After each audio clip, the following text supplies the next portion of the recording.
Hello and welcome to a lock-in at the Crowbar.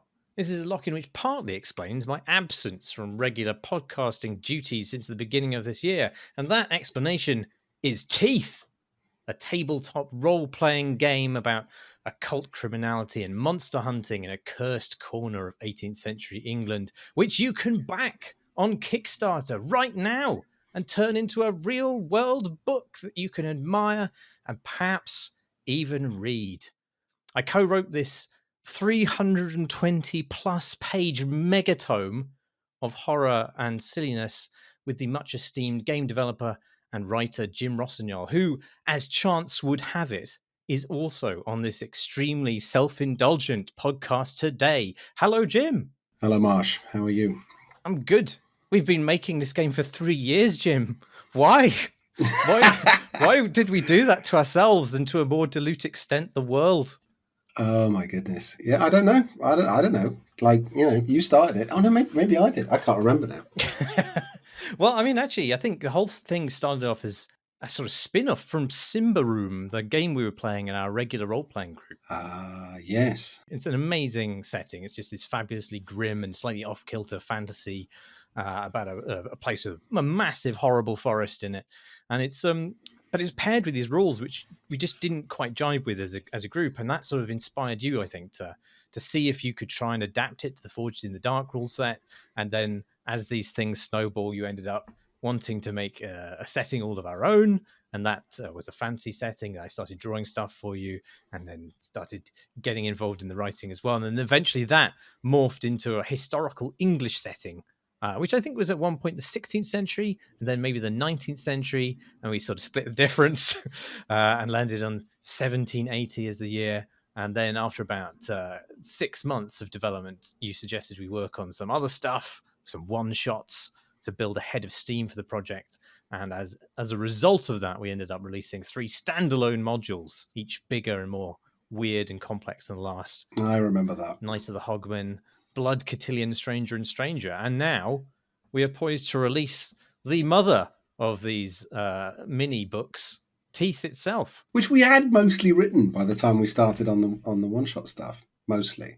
I know we hadn't like fully play tested it or other stuff, but we kind of did it the wrong way. Like wrote an entire book and went, hang on a minute, maybe we should start smaller than that. Go back to the beginning. I think it helped though, because by doing those smaller books, we sort of refined what Teeth should be. And I think we did end up going back and revising and maybe sort of like focusing the theme of Teeth. Oh yeah, I think everything was revised, wasn't it, by the time we were back out the other end. I'm just reading some amusing tables that you've put in here. Alarming animal as one of the complications. Makes me laugh each time. Shall I explain what Teeth is? A sort of longer explanation of the premise of the game? Oh, do we know that? Yes.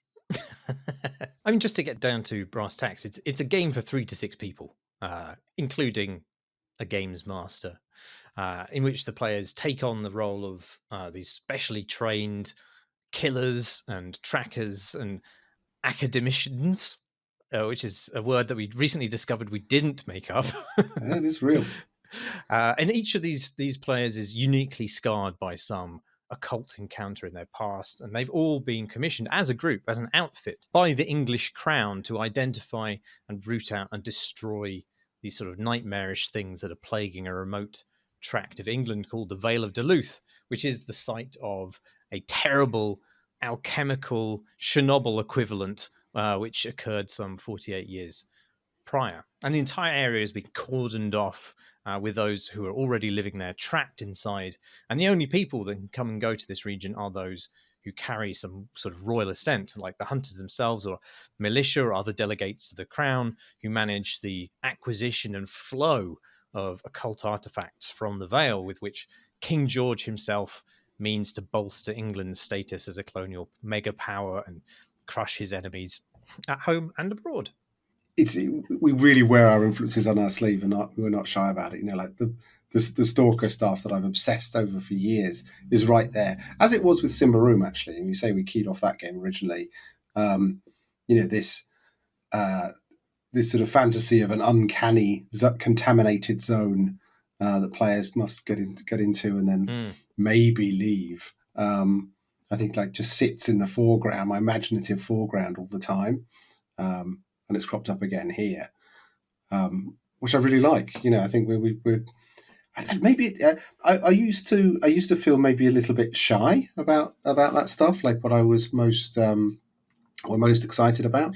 But now I'm just, no, let's just grab the stuff that we're most excited about and just squeeze as much enjoyment out of those obsessions as we possibly can, which I feel like we've done with this, because we list off the influences and the things that we're excited about in it. And it is very much a Venn diagram of all the things that we love, really, yes. with teeth in the center. But yeah, certainly, the Stalker is a huge influence on the idea of a sort of being trapped in. Well, actually, that's partly because of Stalker, but partly also because of Forged in the Dark, or rather Blades in the Dark, which has a sort of pressure cooker feeling to it, in that all the players are part, in this city which is hemmed in by darkness, and they can't really escape, and things are going to go wrong as the city becomes more volatile. And we wanted to do a similar sort of thing, I think, and that naturally fitted the idea of the zone as Stalker perceives it as well, like this place which is forbidden and dangerous, but also potentially really volatile. And I think that's something that is promoted by the idea of the secret agendas, where the players aren't actually any particular friends to England or King George, and they arrive in the Vale of Duluth with plans all of their own, which monster hunting is just good cover for. And they might be revolutionaries or agents of foreign powers, or and they might want to foment rebellion in this place, which has, there's lots of very discontented people in there with their own agendas who could be whipped up into rebellion, which might, aid France or the American colonies who are currently at war with England. Or they might be just there after some sort of form of personal retribution, or seeking justice over somebody who's fled there. Or they might be seeking the destruction of the occult altogether, or maybe even intent on unleashing the occult on the wider world. And we have various different outfit types, each with their own secret agenda, which are designed to encourage players to navigate their way through the material in very, very different ways. So part of the genesis of this, I think, was the many year-long return to RPGs that certainly I did. Starting with a return to D&D, and then hitting Forged in the Dark stuff, where I think you joined our second or third campaign of that. I think it was maybe the third campaign you came aboard, and we ended up playing that. And I think one of the things that stood out was what do characters want in RPGs, and how much that makes things fun and interesting. And when a player defines something that their player wants and then pushes for it during the game. So I think we made that quite explicit in this, that although they are monster hunters, they also want something, which brought us the quite sort of almost board gamey agenda track. It's very much a kind of they've got an agenda. Can they see it through in the time that they've got? Which I really like. I think it's a really focused approach. But whatever they do there, they have to do it in the space of a year, which is another level of extra pressure that we're putting on this scenario. Because as the seasons turn, so the sort of corruption of the Vale sinks into their bones, and if they stay too long, they will become too contaminated to ever leave. Which is, again, a Stalker sort of influence, the analogous to radiation poisoning. Yeah. One of the other things I wanted to just quickly touch on in that, though, is that while in Stalker, Simba, and so on, there's life does not continue in normal. It doesn't continue as normal in the Vale. In their zone. In the Vale, it continues very much as normal, as much as they can make it do so. So there are still villages, there are noble families, there are traders and businessmen trying to carry on as normal, even though they have this military cordon around them, even though they know they're sinking into this occult mire all around. There are people who are either quarantined and unable to leave, or just unwilling to do so. And they carry on as normal, which allows the sort of range of things that you can get involved in Teeth to be quite broad. So one of our spin-offs was one of the standalone pieces was Blood Cotillion, which was a sort of monstrous fancy ball with again with an agenda all of its own for the players. And monstrous secrets hidden behind. But I think that because of the material that we've gone for, which is the sort of Jane Austen era of England, you couldn't exclude that. We had to include the sort of diversity and breadth of things that were happening in England at that point. And I think one of my favourite bits about this is the fact that we did make that sudden turn and say, no, it does need to be England. It doesn't need to be a fantasy setting that we've created. It needs to be a fantasized version of actual history. And I think it's just come out so much stronger as a result. And there are so many reference points that people can immediately hook onto, from the landscape through to tropes like the big fancy ball and the manor house with people living in it, and servants and horses and all the paraphernalia of aristocracy, and other stuff that I think maybe resonate with people who did GCSE history more than others. Maybe little things like the fact that we've got highwaymen in there, and other characters from the era that seem to have take on a kind of an iconic resonance. And I like that. I love the fact that we've got that kind of identity for Teeth, and seeing people latch onto that has been really, really rewarding to run as a GM. Mm. I mean, a lot of this comes from the things that we ended up getting weirdly obsessed with during lockdown, I think. I mean, obviously, we ended up, you and I, playing an inordinate amount of Hunt Showdown together, more than it was healthy in those unhealthy times. And I think that the scenario there is similar in that there is, a period set cursed landscape with a very specific identity into which players enter as hunters, and I feel like we just wanted to take that fantasy and turn it into a role-playing game. But at the same time, our other interests, like the interest in the English wilderness and our my particular interest in Jane Austen and other other things from that time period just ended up sort of infecting that idea in a big way. I mean, the setting is later, but I think it has a lot of the same tropes. Is that I watched multiple versions of Hound of the Baskervilles at that point. Yeah. So I think there was one filmed in like 1930 or something, and then basically won a decade all the way up to the 80s. And I was trying to spot during that process which was the one I'd seen that had terrified me as a child. And I believe it was the 1984 one with Tom Baker in it. Well, I mean, Hound of the Baskervilles, even though it is from a later period, I mean, a lot of the horror, in Hound of the Baskervilles is very gothic, which is of the period that we're talking about, more or less. There's a creature loose on the moors is exactly the kind of thing that we're trying to channel.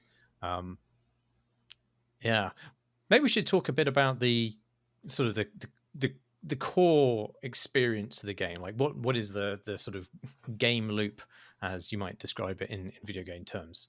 And that sort of, it begins with the players as an outfit seeking these opportunities or commissions for work in the Vale, some of which might be just to bolster their cover as monster hunters. Some might be to fatten the outfit's wallets and increase their resources so that they can pursue their hidden agenda.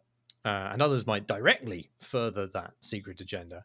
And so these, we've arranged the material so that there's just loads and loads of leads to new jobs everywhere you look in the book. And each location has this list of rumors, clues, and opportunities that the GM can sort of like sprinkle in at will as the players move around that environment. And all of the book contents is is intended to be like heavily interconnected in ways which kind of create these breadcrumb trails that allow the GM to easily access adventures from different angles and with different motivations.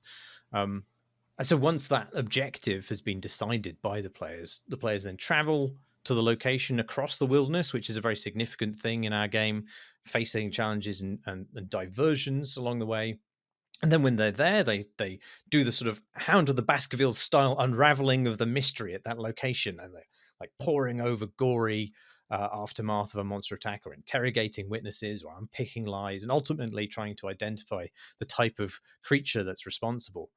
And if they're successful, then they have access to knowledge about its weaknesses and can plan their means of confronting it. And then we cut straight to the confrontation in swing as the players' preparations come good, or the situation unravels into a nightmarish shit show. And then once the dust settles, the players hack up the creature and consider their next move and how it might get them closer to their true purpose in the Vale. And all the while, the seasons are turning and the threat of contamination is rising, making the players exit from the Vale ever more perilous, as it's going to be hard getting past the guards if they have like a laser net finger or some other bulbous protrusion that is emitting flies or so forth. Yes. Does that about sum it up? That does sum it up. I mean, just to give some context to that, as you mentioned, this is a Forged in the Dark based rule set. So some people listening to this will have played that system, others not, I'm sure. But I think one of the things that was really interesting for us encountering that system for the first time was when you've played the quite kind of numbersy, rulesy, structured systems based on Dungeons and Dragons, it looks very freeform and narrative, but really it is one of the most tightly crafted and incredibly sort of subtly structured games, and the way it does that, I think, leans a lot on the things you're expected to do in the different phases of the game. And ours aren't the phases of Blades in the Dark on which the rule set was built for, but they do echo its attempts to do things that are narratively interesting, like the cut to the chase of the engagement. It's the score in Blades in the Dark where you're performing the job that you've been hired to do or that you've got involved in, and with us it's the climatic event of taking on a monster or any of the other things that the scenario allows for, which we list assassinating a bishop as one of those. That's one of those possible things. Yeah, I think, reading through this and one of the last edits I did, we bishops get it a lot in the examples. I don't know why. There's just something funny about demeaning or destroying a bishop. They are awful people. I jest, of course. They're all lovely and law-abiding, I'm sure, but not in the 18th century. Goodness no. But no, I think leaning on that structure was both really useful for us because it made sure that we were telling the players what to expect to do at any point in the game. So the first phase is the opportunity phase, where you're looking for or receiving information and then deciding which leads to pursue or which directions to travel. And then we had the most problematic piece of design, I think, in the whole thing, which I think you solved in the end, which was the wilderness phase. Now, in Blades in the Dark, all the scores take place within a city, a single city, which means that there's no great amount of travelling required for the characters. And even though the Vale is contained within a cordon, we did want to give a sense of how awful it is to travel across wintry or even summery British landscape when there are no roads, when everything is mud, and the sense of trepidation that you would have within that, the preparation you would need, And then in the situation that the players find themselves in the Vale, the awful things that you could potentially encounter, which has led to our wonderful encounter tables that we include in the book. But that was a really tricky phase to create, to get that to feel right, because what we didn't want was then for people to get caught up within the sort of intricacies of travel and survival and or exploration in those phases. And getting it right, I think getting a dice pool system that was within the spirit of how Forged in the Dark works generally, making it feel quite snappy, but making it feel crunchy in a way that players can contribute to and come up with reasons why they get dice and to build it in a way that then just gives narrative back to the players. I think was a really interesting challenge, and it was quite difficult to pull off, I think. And I think it's one of the things that I'm most pleased with. We ended up sort of leaning too heavily on the simulation. I think this is probably something that a lot of designers struggle with, where they have like a fantasy they wish to get to, and they end up just over simulating it. And that can be fine. That can be very rewarding. But I think it just pulled against what is the sort of breezy, narratively improvisational sort of rule set that the Forged in the Dark system provides, and it felt like everything was quite speedy up until that point, and then it suddenly slowed down as people were poring over maps and measuring distances and trying to calculate, how fast a horse would travel across marsh and so forth. And in the end, we pulled a lot of that out and we made it much more kind of conversational. I think that was probably the right thing to do. But one of the reasons that we really wanted to have such have like wilderness travel being an important part of the game is that the landscape, the sort of the kind of amalgamation of British landscapes that we've gone for is very characterful and evocative to us. And maybe it was because we were stuck inside during the pandemic, but the idea of escape to these sort of places of high moorland and rugged forests and peat bogs and stuff seemed very kind of alluring, even though the setting we've gone for is a sort of nightmarish inversion of that. And so the kind of landscape that we've gone for, I think nominally it's in the north of England. I think we specify that it's in the north of England. It's somewhere north of Carlisle. I think if you sort of geolocate it with all the kind of information we put in there, I think it ends up being somewhere in Kielder Water National Park. But it is not like Kielder Water National Park. It displaces that terrain for a sort of different geography, which is inspired by the moors of Northumberland and Yorkshire and the crags of the Lake District and Peak District and the moors of the south as well, like Dartmoor and Exmoor and Bodmin. So there's lots of high, wet uplands and glacier-carved slopes and heaths and peaty bogs and dark, primordial forests. And in the last newsletter, I talked a bit about why those places are so powerful for me. But it's essentially that Britain is very populated and a very urbanized island. And so these kind of wildernesses, I don't know how you feel about this, but I feel like these wildernesses offer a connection with a prehistoric past, which is sort of deadly and feral and indifferent.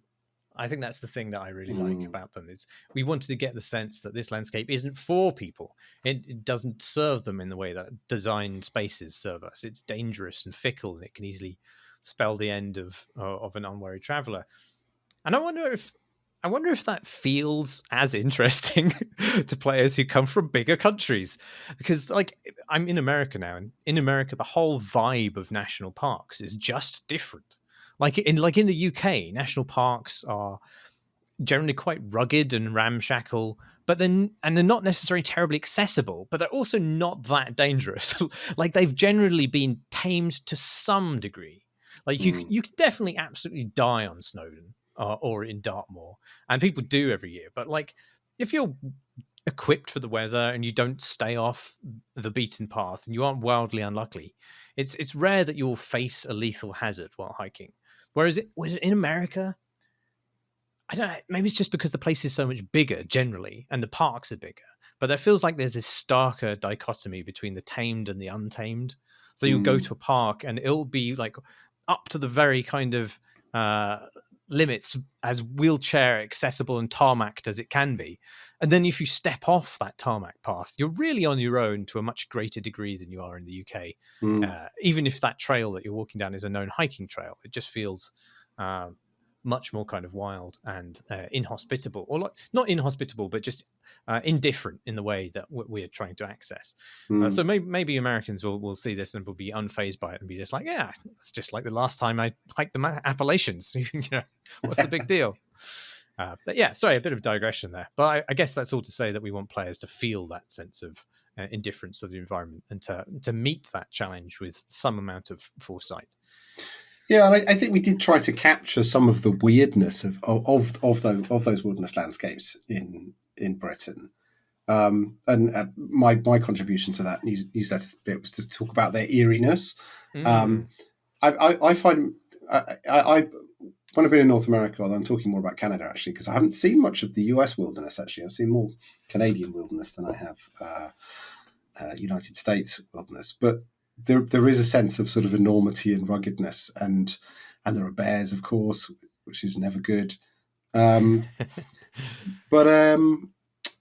there's a sort of eeriness to the wilderness in the UK, precisely because the UK is so populated that the danger you're likely to meet is more likely a weird dude who's up there for some reason than a bear or a wolf or just, you know, pure isolation.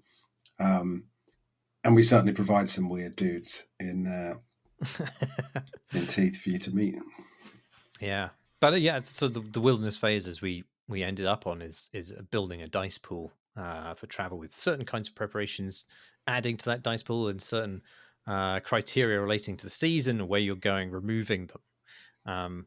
And the result is this sort of like a narrative vignette where the GM draws from these weather and table descriptions that we've provided as tables, and makes their own up to sort of give a flavor of that journey and the toll it takes on the players without kind of stopping them and slowing them down too much.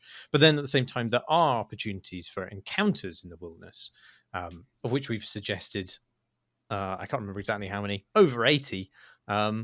And these aren't necessary. These can be hazardous. These can be hazards of the wilderness, but they're not necessarily simply punitive. They are, even if you roll well, then you don't necessarily have to have an encounter, because the idea of the dice pool is it represents preparation and a sort of like focus on your purpose, where you're trying to get to, which allows you to kind of avoid distraction. But then, if you do end up in one of these encounters, it could be a chance meeting with a useful contact. It could be an opportunity for the GM to buff the group or redirect them in a helpful way. It could be, otherwise, an opportunity to simply fuck them up in many of the horrible ways they can be fucked up in Teeth. But it's just this sort of tool, this lever that the GM can pull, which allows for a large number of very bespoke outcomes. And I think that's worked really well in our favour in the end. Although obviously, you know, players will be the judge of that. But overall, I think the way that we've ended up using the phases to set players up to and give them calls to action has worked really well. So the sort of defining phase for me when we were designing this, and also when we were playing a lot of the stuff that we were doing with Blades in the Dark, is what we call the aftermath phase. So we have the investigation phase, which is very much kind of it's very light. There's not it's not heavy on planning, which is faithful to the Forged in the Dark stuff. But it does allow us to detect the nature of what's going on, to track things, interrogate. But then the engagement, of course, is the climactic execution. You know, it's the moment of taking on the challenge. But I think it's the aftermath phase that interests me the most in the end. I think it was the one that I had the most fun with, and it has some sort of just housekeeping stuff there with getting the outfit and the characters, working alongside other factions, building other projects, and general housekeeping. But I think it was one of the it was building that and reading what other games had done with it as well. Band of Blades. I'm going to go completely off topic for a second. Well, not completely off topic, but to a tangential topic. Band of Blades, which we didn't mention earlier, is a huge influence on this stuff, because I absolutely loved the level of housekeeping that had within it. And I thought it was really interesting in the way that because in that you were an army being chased across a landscape by, or sort of the remnants of an army, I should say, being chased across a landscape by a huge undead horde. It's the sort of the Dark Lord has won in that setting, and he's just trying to clear up, and you're escaping from having failed at the final battle to save the world. And there's tons of kind of housekeeping of like, what do the officers do? How do they run the force as it retreats? How does it keep morale up? How does it keep? And I really enjoyed that. I thought that was really interesting. And while we don't go quite as complex or as heavy on and the stuff that we do in the Aftermath phase, there is a very much for me a nod to the fact that some of the most interesting experiences we've had in the last few years of role-playing have come from those kinds of phases where people have had side projects, or people have used long-term projects to bolster things that have happened later on in the campaign. I mean, I think one of my favourite was the Blaze in the Dark campaign that we did, where Ollie secretly set himself up to betray the rest of the group, and that was his long-term project, which was just a fantastic piece of work by him. And I wanted to make sure that that those kinds of opportunities for players to play with their characters were kept in. And I think that's why the Aftermath phase was one of the things I'm most pleased with in terms of what you can do and how it works beyond.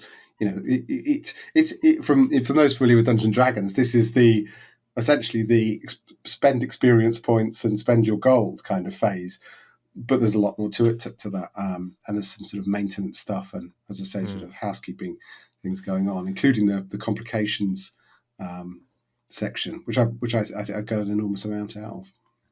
I really like. I mean, this is a thing from Blades in the Dark, but indulging vice, which is a thing that you can do to reduce your stress levels, which is a sort of narrative currency in the game. That's always been an evocative narrative digression in the middle of what is, as you say, a housekeeping phase, and it serves a housekeeping purpose. Like, you're reducing a stat so that you then get to use it again to its full effect in the next sort of phase of the game, but it's done through the most lurid possible narrative means you can, which is that you as a character have a particular vice, a particular nefarious itch that you have to scratch every now and again, and that can be as weird or disgusting as you like. And in Teeth, we encourage people to go as excessively in that direction as they can. And I can't remember which other game it was which allows you to indulge vice together, and I think it was inspired by something.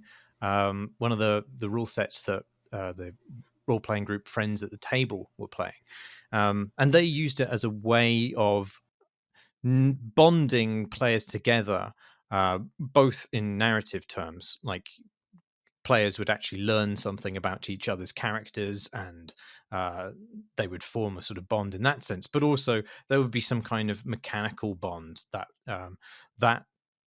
the intimacy of indulging a vice together would provide. And so at a lot of points during Teeth, there are opportunities for players to learn things about each other's characters that is meant to create these sorts of deeper bonds within the group. And I think that's a really important thing. That's something I've always liked about the way that we've played role-playing games together, is the point at which your motley crew begins to, if not like each other's company, then at least find each other's characters deeply interesting in a way which you don't necessarily get from filling out the character sheet. I mean, I think the current generation of narrative leading games have been brilliant in terms of making players and GMs alike think about prompts for those kinds of moments. And building that into the systems, as we've done with the Aftermath stuff, I think is super important, because it does allow that just little moment for reflection, that little moment of character building, and I think once people know it's part of the sort of beat of the game as well, it's part of the loop. They start planning that and thinking about how they can make their character more interesting and how they can build on the interactions that they've had before, and how they can make the sort of numbers and phrases they've scribbled on a character sheet or playbook means something a bit more. And the more we spend time doing work writing this stuff, the more I feel that the materials we're producing they're almost more about the prompts to what it is that you should be doing, and what it is you should be thinking about, and what you should be expected to say, and how to act and things like that, than it is anything else. It's all within the structure of the rules, but they're almost secondary to this prompts to action, prompts to the things that you can do, things you can expect to do, and the ways you can interact with both the characters in the world and the other people around the table. And I think one of the reasons that Teeth has ended up so fat is that the book is absolutely full of that stuff. And partly in that sort of player interaction stuff, but very heavily in the world book that we ended up laying out. Controversially, in the first half of the book, which a few people have commented on, that we put the rules for play at the back rather than the front of the book. I like them there. I like to know what I'm playing before I bother to learn how to play it.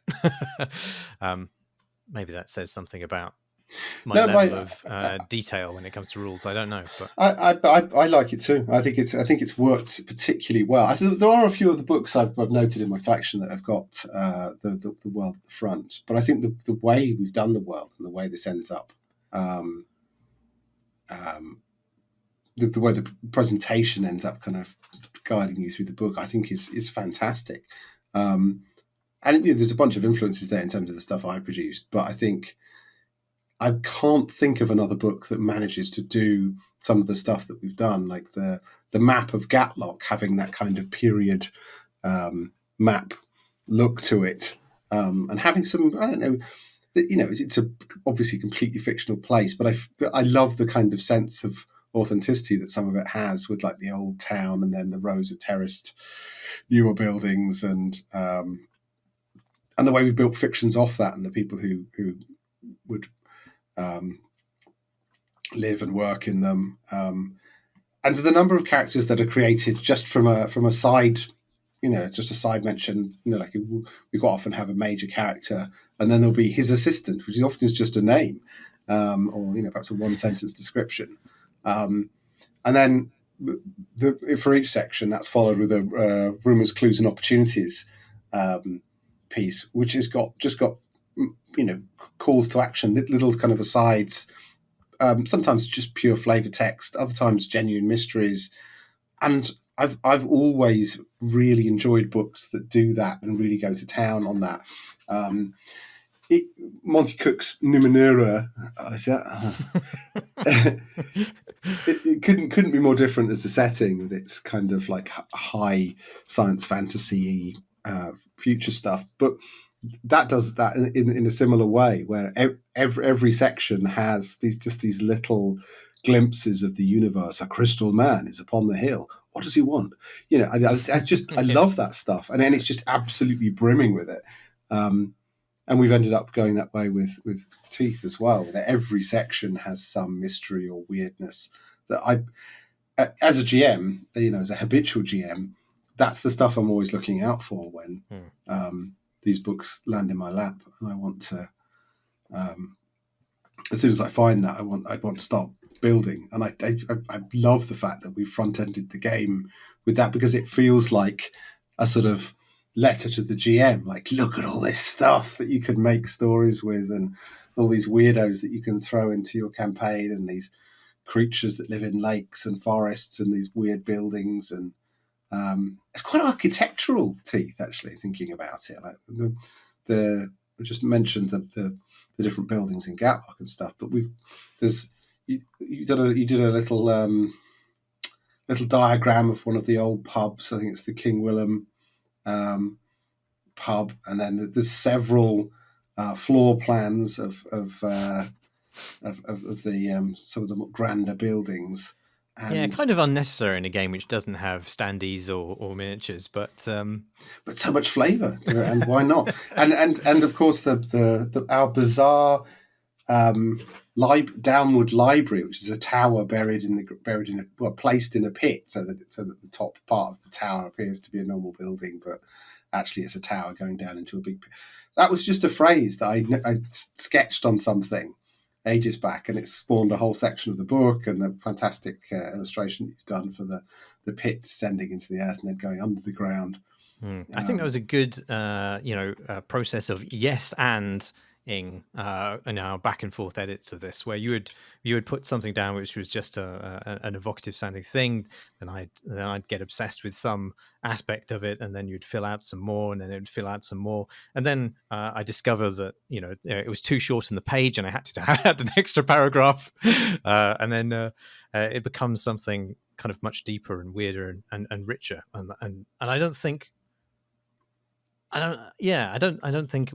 either one of us could have come at that stuff alone necessarily. It ended up with exactly the same thing that we ended up with. It was something about going back and forth that really has enriched it. And one of the things I like about the rumors, clues, and opportunities, as I've said, there's a lot of this stuff is designed to interconnect, and the book's laid out so that these margins on either side of every page, which have page numbers, which allow you to kind of see all the kind of interconnected stuff. Every time there's a bolded word, basically, there's a page number which will quickly get you to whatever that material connects to. For a lot of the rumors, clues, and opportunities, that's designed to kind of lead people without having to really do a lot of high level thinking from the GM from one section of content to another, and there'll be something coherent at the end of it. Obviously, GMs can improvise and they don't need to follow that stuff, but if they do, they'll find themselves quite easily funneled between coherent and cogent sort of connecting mysteries or intrigues. However, obviously that stuff is probably good only for one playthrough. So returning people, there are sections marked alternatively, which just provide scenarios which are completely unrelated to the rest of the content in the book. And some of them are deeply, deeply strange. There's one that says, this is a good example of going back and forth, where I realized I had to fill out some extra material to make it fit the page, and it just got stranger. Screams can be heard from the moor, and then bright lights. What's out there? The villagers say it is a wizard. The truth is far worse. Illegal trespassers in the distant future of 1995 have developed deep crunk, a rave music so hardcore that it breaks not only beats, but time itself. You're a terrible person. There's lots of nonsense of that kind throughout, but not a comedy. Like it is a funny book, and we definitely draw on comedy throughout. But in that seam of comedy being quite dark. Well, one of the touchstones for me, at least, is the League of Gentlemen, which is obviously comic, but also deeply horrific as well, and set in the north of England. Yeah. I think the whole book does stumble between. That's why I use the term grotesque, which tends to get reduced to a sort of word for just ugly or nasty looking these days. But I think more traditionally it had this sense of a ludicrous caricature to it, a grotesque being this kind of whether it was a play or a piece of visual art or an individual, being a kind of caricature that is comedic and by turns horrifying. I love that about this. And the cursed pies section, um, Yes. certainly I've handed that to a few people, and they've come away with that, that kind of like, disgusted amusement. Like, oh, you've appalled them, and yet they're smiling, kind of. The book does a lot of that stuff, which I've been really pleased with. And the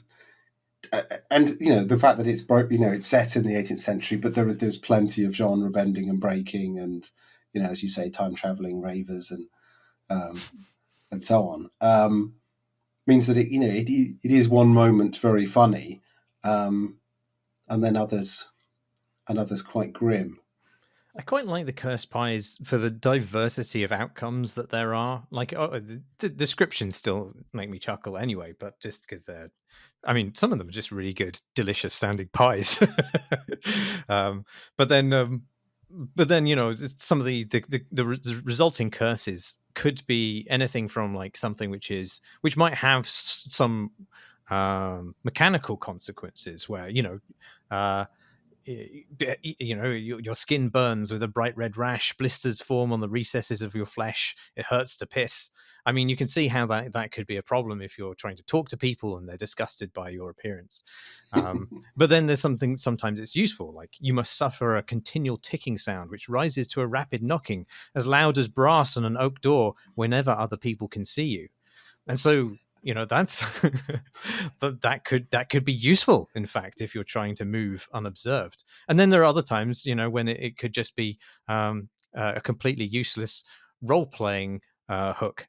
For example, your elbows feel really big, and then and the only antidote to that is revenge.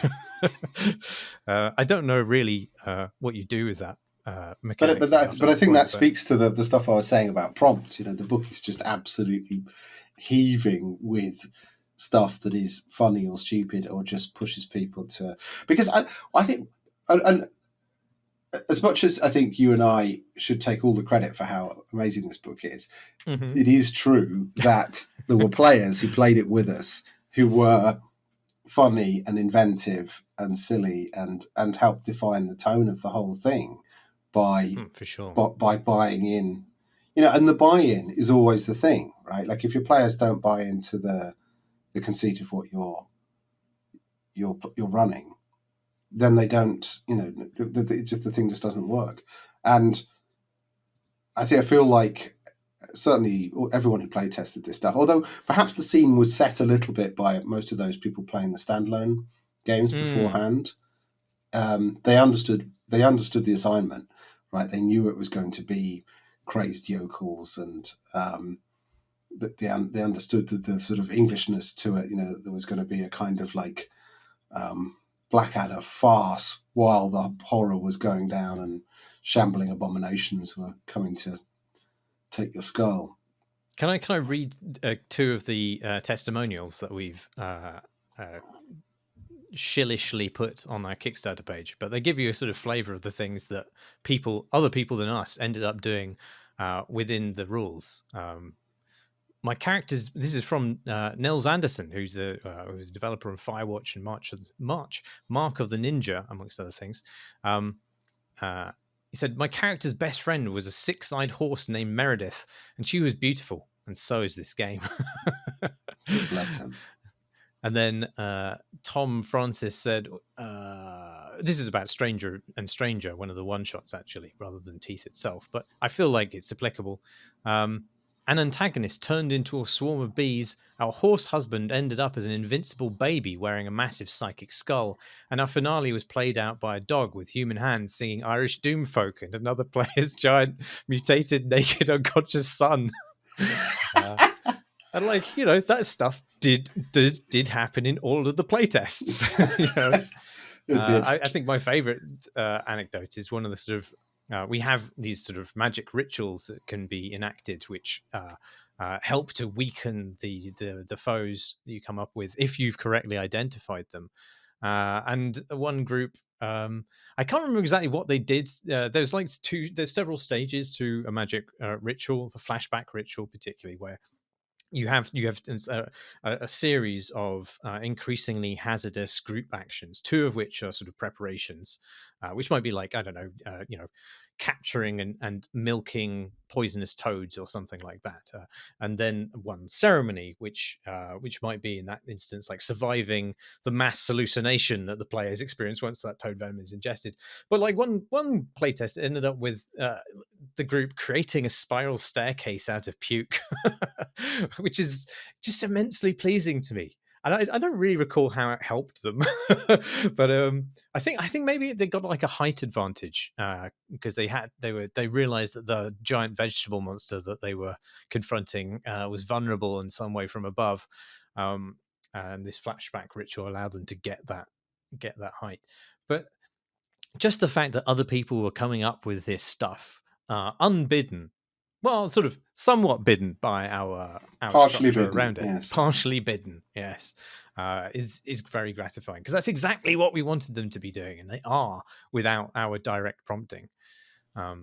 That's good. Yes. Shall I talk about monsters? Yes, monsters.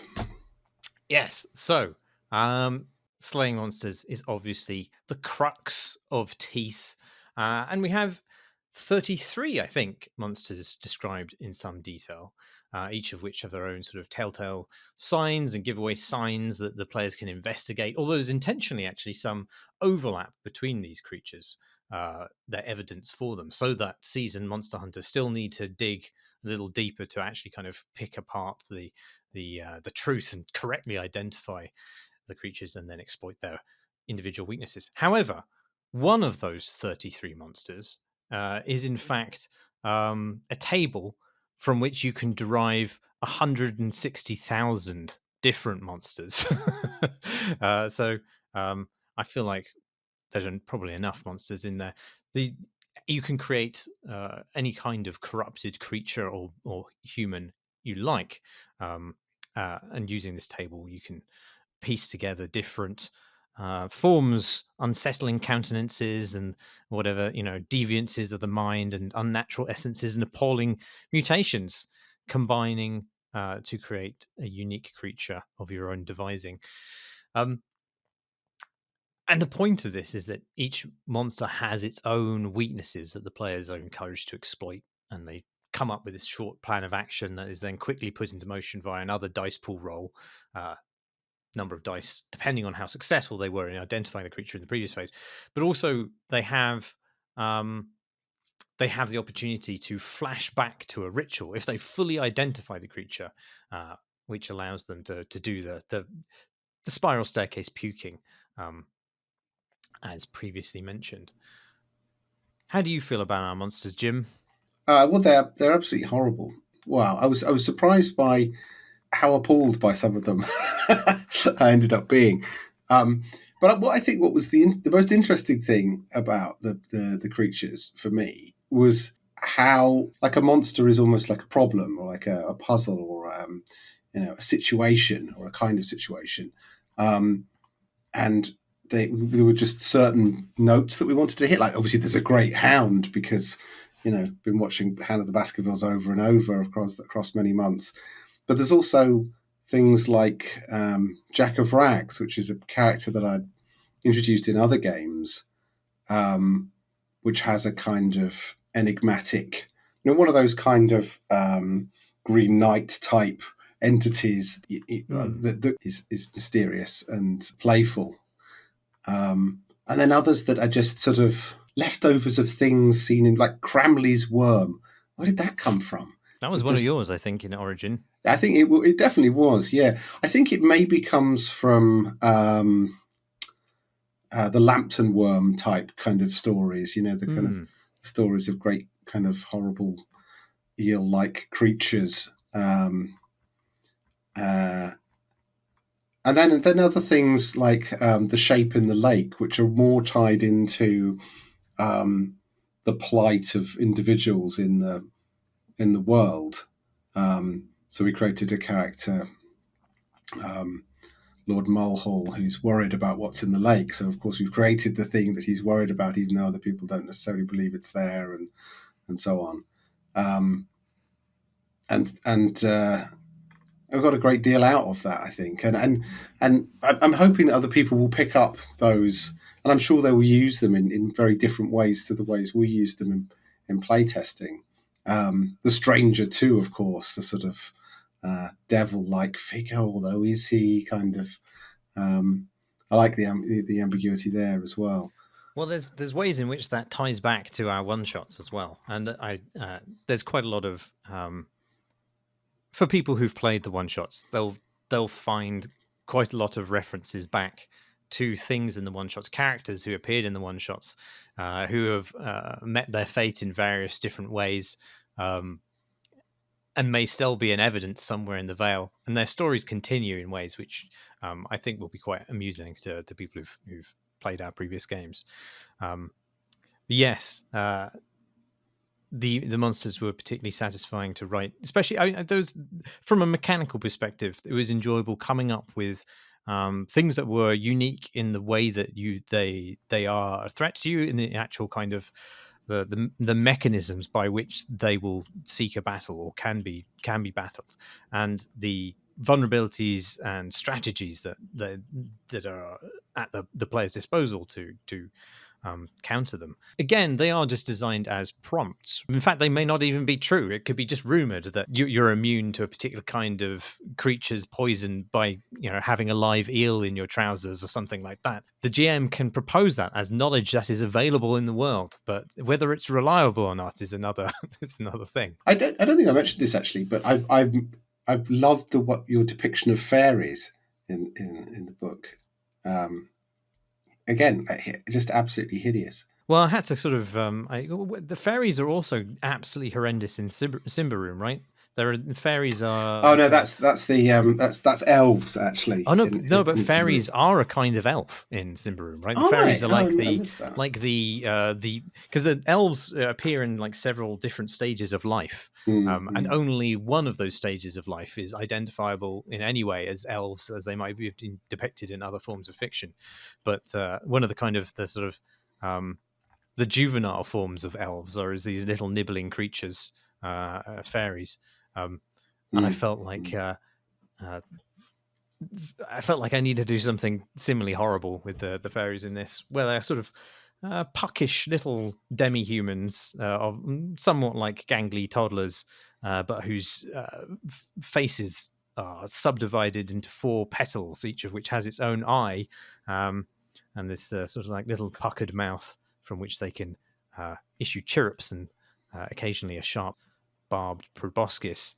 But I like the fact that they aren't necessarily evil either. They're just another set of creatures that are in the world, and they have their own society, and they're not monolithic. There may be groups of fairies who oppose the things you're doing, and there may be groups of fairies who are indifferent to them, and some may serve other masters.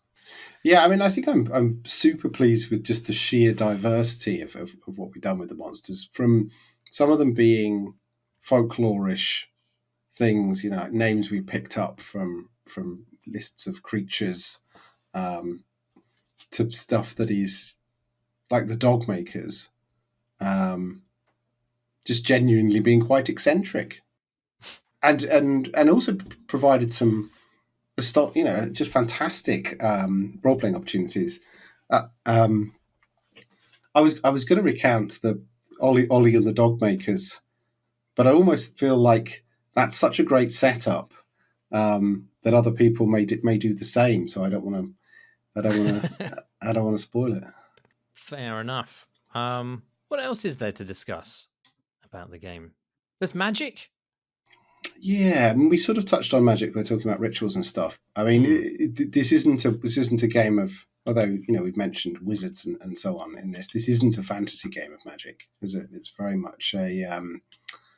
I mean, I suppose we had a more specific narrative intent in mind, I think, which was the scenes in Buffy the Vampire Slayer where the team in the library are researching something and performing a ritual to weaken the creature for then Buffy to kill in the graveyard.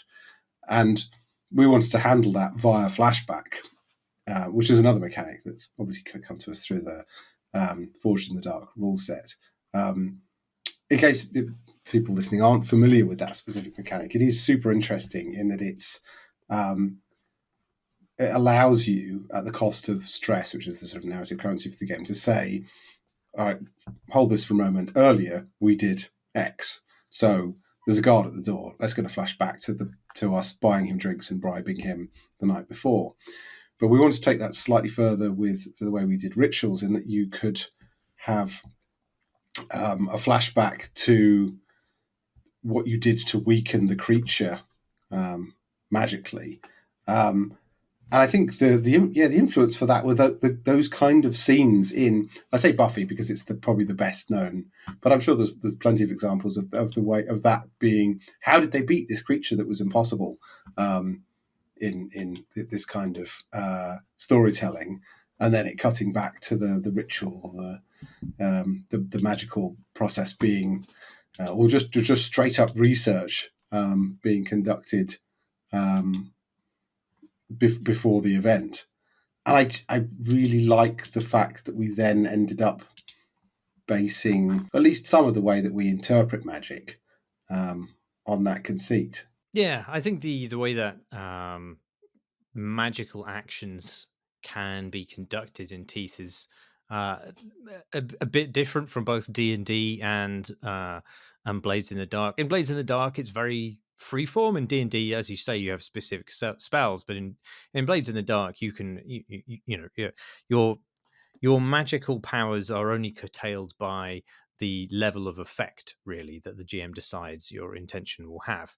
But I always feel like that is that sort of to say no to the player a little bit. Like the player wants to do this, and the GM will just say, "Sure, go ahead. It won't be effective."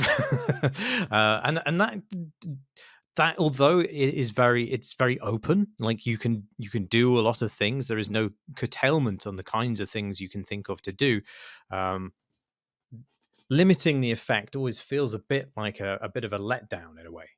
So the system that we've gone for here is to sort of subdivide magic that's available to players into a number of different disciplines and methods. So the different disciplines, of which the players will only know a limited few and then can learn some later, will be things like elementalism or transmogrification magic, which have their own kind of implied applications. Like elementalism will be, controlling the natural elements, or be animating the earth or heating air and so forth. Whereas transmogrification will be, the ability to reshape things, like even animate things, like temporarily mutating, for example.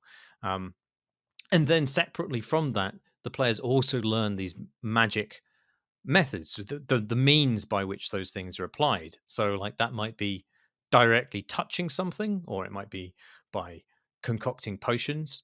And the idea is that it sort of retains the same sort of the power of magic, but also by those limits forces players to think more carefully about how and where, and even if they can apply that. So instead of just attempting to detonate a bishop's head with the power of their mind, the GM can just there'll be some process before that needs to be prepared, which will affect the effectiveness of it. And so that might be like they have to flash back to stealing the bishop's wig, and maybe there's or maybe they have to lure the bishop into a circle of salt or something like that, so that that specific method can be applied to them. And I feel like that's much more. It's definitely more guided in a way, but it also means that there is more. There's more specificity to it in a way, which I think is actually invites players to come up with more inventive solutions than just I'm going to blast that fucker with magic, bam, that's it. Yeah, I mean, it's definitely it's narratively driven magic. It does require a little bit more than looking up your skill in the skill book and then interpreting it and finding a way to use it. It's definitely it's a little storytelling challenge for the players. And our players didn't use magic a whole lot, but that also felt like it was coherent to the setting. Like it doesn't feel like that's a thing that gets deployed regularly. I think it's a thing that gets deployed in a desperate situation, or Well, it's quite hazardous mm, generally. There's a lot of threat of corruption, and if you we track corruption as a separate stat, and the more corruption you get, the potential there is for you to receive a large variety of hideous and often not very useful, but frequently amusing mutations, which will be a problem both in social encounters and also because you have an objective, which means you need to escape the veil at the end of the game. Um, and you will not be allowed to do that by the guards at the cordon. If you have like 5 hands, they will say you are too tainted and you must remain here, or simply try to exterminate you. So there is a persistent hazard in using magic, because there is always that threat of corruption.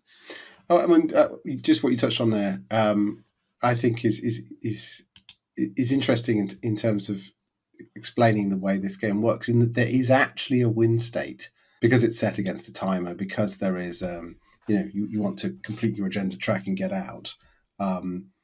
Although this is a campaign length book, built to sustain a lengthy chunk of play. It has a kind of single season length to it, with a sort of natural ending, and the ability to not make it, and to lose, and to not make it out of the veil, which I really like, because although it's a given that GMs are going to try and create an arc for their stories, and or are going to run modules that will have a natural end, and so on. I quite like a campaign setting that does that. Builds in a regular rhythm to it, which hopefully the sort of seasons and the agenda track does with this.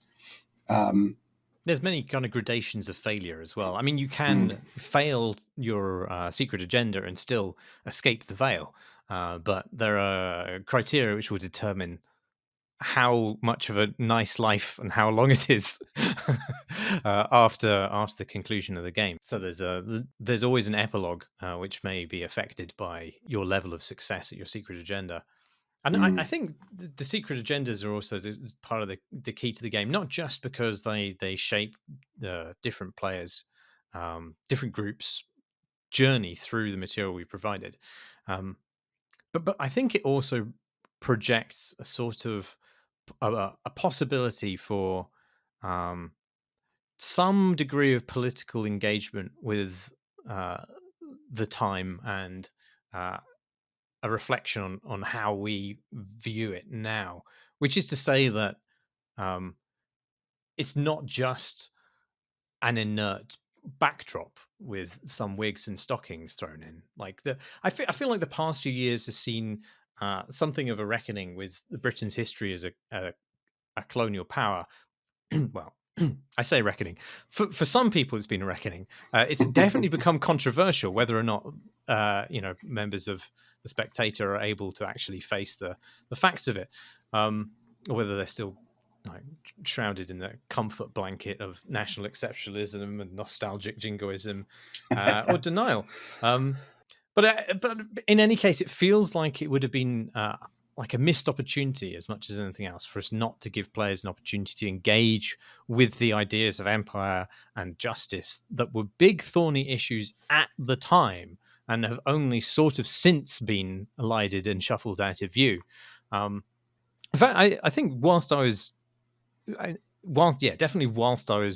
writing this game, I ended up reading Satnam Sangera's Empire Land, and like I feel like I had a fairly jaundiced view of the British Empire already, and I feel like I'm fairly historically literate about that time period, and I knew a lot of the stuff that happened.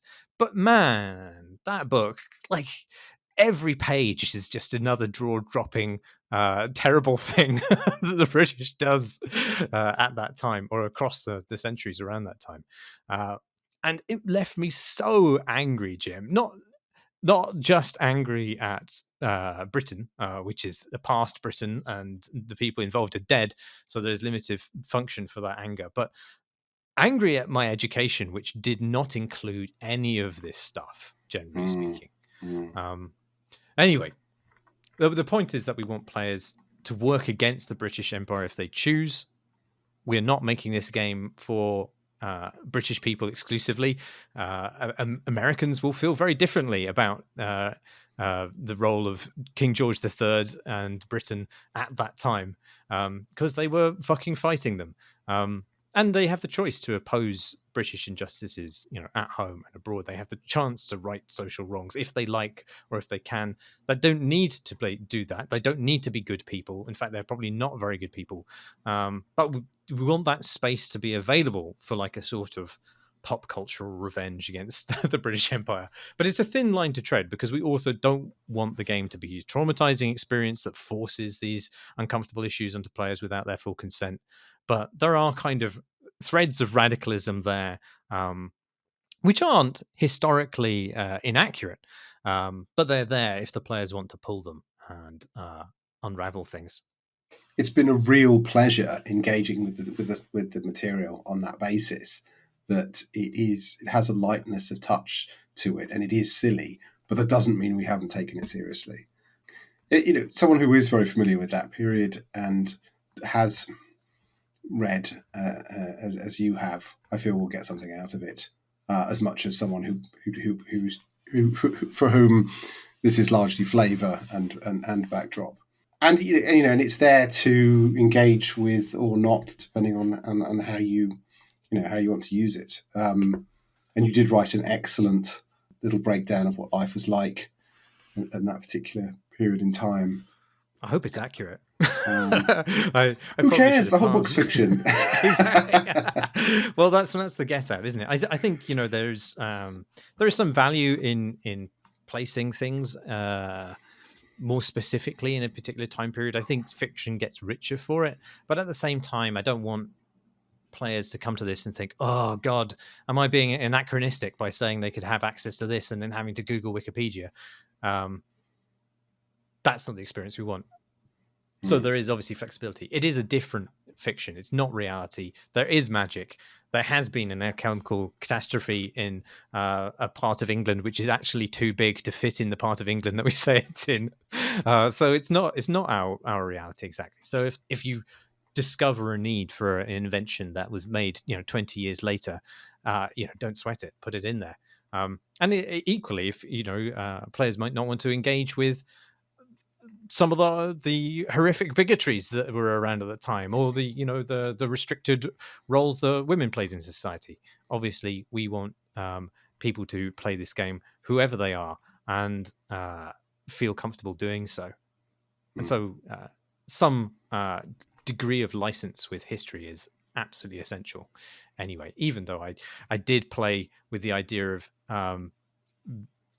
very pedantically modeling the effectiveness and efficiency of guns for a while, we realized that was probably really stupid because it takes over 15 seconds to fire one. Indeed, as you well know from your career in musketry. Marsh, it's been a pleasure. We should probably wrap up our heinous and blatant self-promotion. Very well. In that case, it was egregious. I'm sorry to everybody for that, but please buy the thing. We spent too long doing it, and it was very economically inadvisable. You can do that. You can lessen our economic strife by going to a URL which we will put in the show notes, which links to the Kickstarter campaign. If you are minded to back us at all, and you listen to this on the day at which this book is being launched, it would help us immensely if you backed us within the first 24 hours, as that's what the algorithm likes. And God, we love to serve the algorithm. So yes, please back us. Thank you for your time, and we will restore normal podding to some degree of frequency sometime soon. Thank you, Jim. Thank you, Marsh. Farewell, everybody.